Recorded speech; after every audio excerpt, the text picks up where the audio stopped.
Hey y'all, welcome to another week of Coffee and Composition. If this is your first time joining us, I'm April, president of A Little More Truth LLC, and this is our series to take the woes out of your next writing assignment. So we are in the spring season. We are looking at Strunk and White to guide us through how to make our writing more stylish, more stylistic. I know you probably didn't think that writing could be stylish, but it is an art form to be able to communicate in the written word, and we are going to help get you there. So I'm not going to delay us any longer. We're going to grab our coffees, and I got my cute little Maya Angelou mug, and we're going to go ahead and get started. All right, so this week is going to be something familiar to you, but we're going to take it from a more practical standpoint and actually apply how to make the paragraph the unit of composition, okay? So as always, if you need more help translating your thoughts to the page, just scan this QR code to go straight to our website and see how we can be of a little more help to you.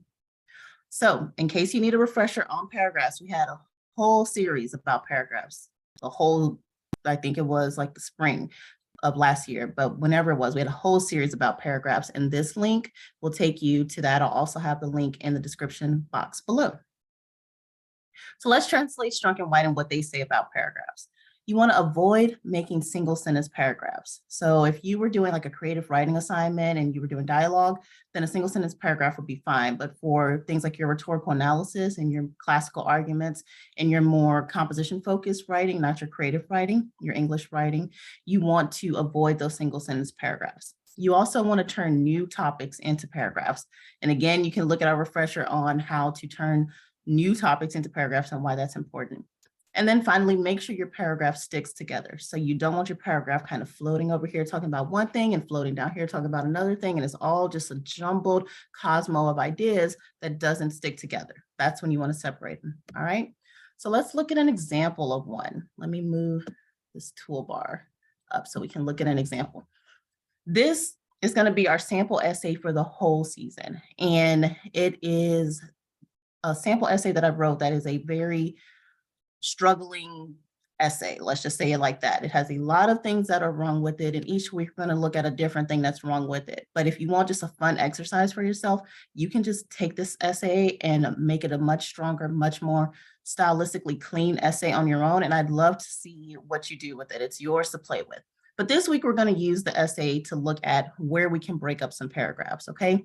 So bear with me a little bit. We're going to read through and see where we can break up paragraphs. This was a rhetorical analysis based on an essay that students had to read some years back called The Melting Pot. And the essay title for this specific rhetorical analysis was The Melting Pot Myth. So let's just dive into it. Everyone says America's a melting pot where everyone can come and live free and do things how they want and get the jobs they always want, but for who? I mean, yeah, some people can do that, but not everyone. What about the man who loses his job he loved to a machine? Where's his American dream life? If America is a melting pot, then we're all just becoming one homogenous culture, like she said in the American Dreamer essay. But I don't think she was right in saying that Canada is lying about being multicultural.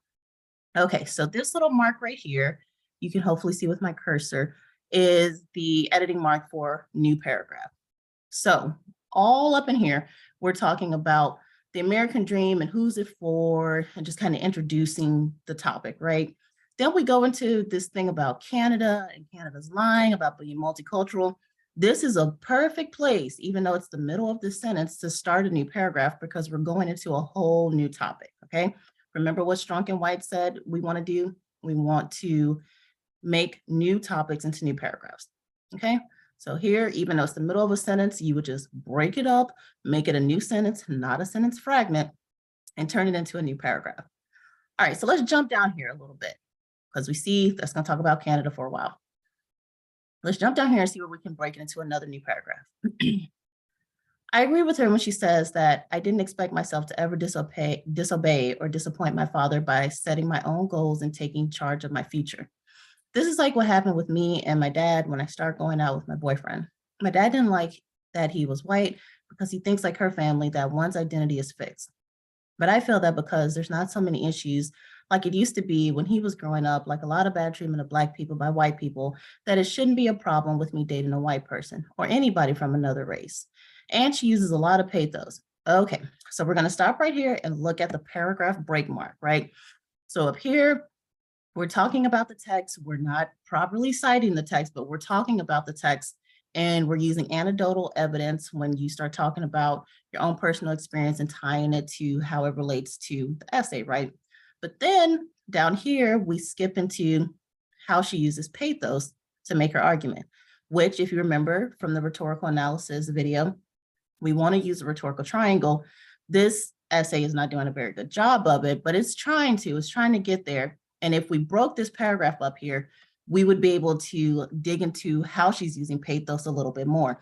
Is it in the language that she's using? Is it in the imagery that she's using?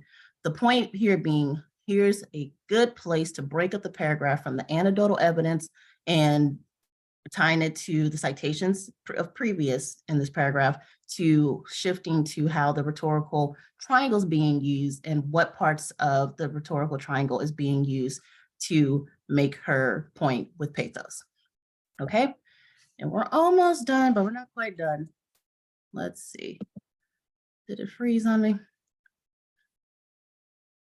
It froze on me. So let's stop sharing for a second, and then we'll come back and see why it froze. Go to the next page.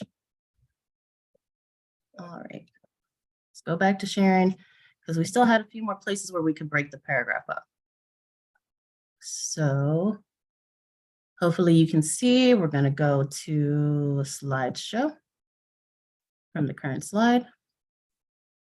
And is it coming up? Well, it's not coming up, but we're just gonna make it bigger and roll with it from there, because we got to be able to be flexible. All right, so let's look at this last page, right? We got two more places in this big chunky paragraph. I'm pointing to it like you can see it, but we got a big chunky paragraph right here, right? Let's think about where we can break it up. So let's read the first few sentences. I found it was interesting that she experienced more race-related harassments in Canada, and that this deepened my love of the ideals embedded in the American Bill of Rights. It is hard to believe in the American dream when you know people. So remember what Strunk and White said, you don't want to do single sentence paragraphs? Here, where we're breaking up this paragraph, get my cursor, here where we're breaking up this paragraph, we really just need to go into more detail, and we'll get into this in weeks to come about why the writer finds it interesting about what the author is saying her experience was in Canada. You could go into more details, you could pull in more from the text, properly cited, and really build that paragraph out. But then when you're going into it being hard to believe in the American dream, you're shifting topics again. And this whole next section is going to be just a shift from what she's talking about up here with Canada. So we could either, one, beef up the Canada part of this paragraph and make it a separate paragraph with its own evidence from the text. Or if it wasn't just working for this essay, we could just eliminate that sentence altogether and go straight into the next part of this paragraph. So you have two options there. All right, so let's see. We're not gonna read the whole thing here. No, we'll read it. So from where we stopped. It's hard to believe in the American dream when you know people, like my friend. She was super smart and motivated and always said she wanted to own her own Tiffany's. And this was only when we were in middle school.